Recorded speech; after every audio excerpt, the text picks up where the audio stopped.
मचिया ही बैठल कौशल्या रानी सिंहासन राजा दशरथ हो। राजा बिन रे बदरी कहीं कजरी कहाँ जाई बरसेल हो।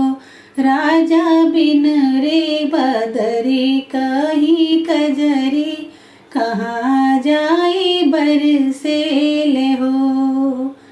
बोलिया त बोलेली रानी बोलही नाही पावेली हो। रानी बिनु हो गर्भ के तिरियवा होरिला नाही। जनमत सुनत सुख सोहार हो। रानी बिनु हो गर्भ के तिरियवा होरिला नाही। जनमत सुनत सुख सोहार हो। इतना बचन रानी सुनली सुनही नाही पावेली हो। रानी हाथे गोड़े तानेली चदरिया सुतेली कोप बाघर हो। रानी हाथे गोड़े तानेली चदरिया सुतेली कोप बाघर हो। सोने के खड़वा राजा दशरथ कैकई महल चल हो। रानी तोरे बहिना बड़े वियोगवात चली के मनावाहु हो।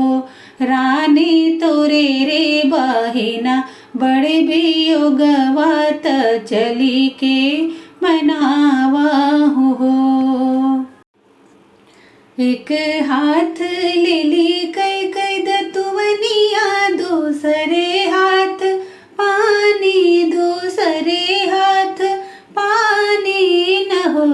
कैकई झटकी के चढ़ेली अटरिया त बहिना मनावेली हो। कैकई झटकी के चढ़ेली अटरिया त बहिना मनावेली हो। उठहूँ ए बहिना उठहूँ कहना मोर माना हो। उठहूँ ए बहिना उठहूँ कहना मोर माना हो। बहिना उठ के करहूँ दतुवनिया होरिला तोहरे होई है सुनेहा सुख सोहर हो।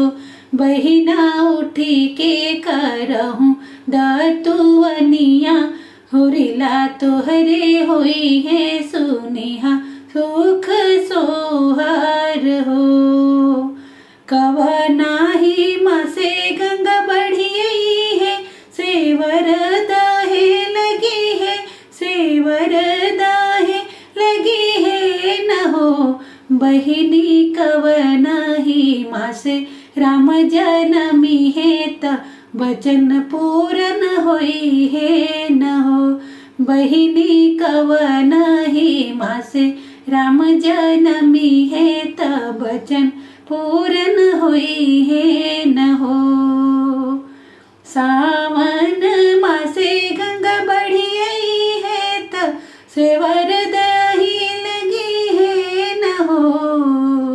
सावन मासे गंगा बढ़ियई है सेवर दहे लगी है न हो। बहिनी कार्तिक मासे राम जनमी है त वचन पूरन होई है न हो। बहिनी कार्तिक मासे राम जन्म ले त वचन पूरन भइले न हो। सब सखी तेल लगावेली मंगल गावेली हो। रानी कैकई के जियरा विभोर सुन के नाही आवेली हो। रानी कैकई कई के जियरा विभोर सुन के नाही आवेली हो। सुनी के खड़वा राजा दशरथ कई महल चले हो। सोने के खड़वा राजा दशरथ कई महल चले हो। रानी कवन अवगुण मोसे भैले सुनी के नाही आवेल हो। रानी कवन अवगुण मोसे भैले सुनी के नाही आवेलु हो। ना हम तेल लगाइब नाही मंगल गाइब हो। ना हम तेल लगाइब नाही मंगल गाइब हो। राजा ब्रह्मा जी के बान्हला प्रीतिया उलटी राउर दिहले न हो। राजा ब्रह्मा जी के बान्हला प्रीतिया उलटी राउर दिहले न हो।